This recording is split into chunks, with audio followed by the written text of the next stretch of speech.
Mexico అంటే డ్రగ్స్కి ఒక స్వర్గం. అక్కడ అమ్మాయిలు, దుర్మార్గపు కార్యకలాపాలని బహిరంగంగా జరిగేది. అక్కడ పాలకులే ఆయా మాఫియాల శక్తులకు సంబంధించిన వాళ్ళు ఉంటుంటారు.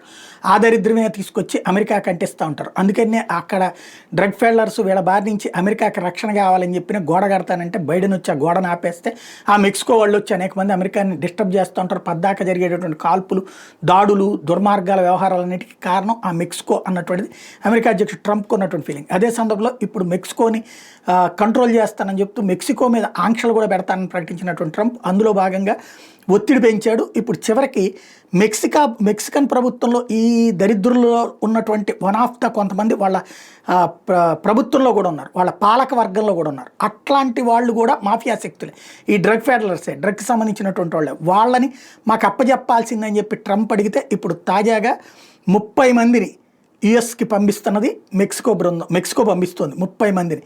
ఇందులో సినాలోవా కార్టల్ ఎవరైతే రఫెల్ క్వింటారో లీడరు, అట్లాగే మరికొంతమంది అమెరికాకి గత 40 ఏళ్ల నుంచి ఇతను వచ్చేటప్పటికి వాంటెడ్. అమెరికా దాదాపుగా కోట్ల రూపాయలు అతని మీద ఇది కూడా ప్రకటించింది, అతను పట్టించిన వాళ్ళకి డబ్బులు అని చెప్పేసి. అట్లాంటి వాడిని ఇప్పుడు మెక్సికో అమెరికాకి ప్యాక్ చేసి పంపిస్తోంది. అట్లాగే జటాస్ కార్టెల్ ఎవరైతే మొగ్గుల్ యాంగెల్ ట్రెవిలోనో మోరలెస్ లీడర్, అంటే వీళ్ళందరూ కూడా ఆయా దాన్ని ఏమంటారు మాఫియా గ్రూపుల పేర్లు అనమాట.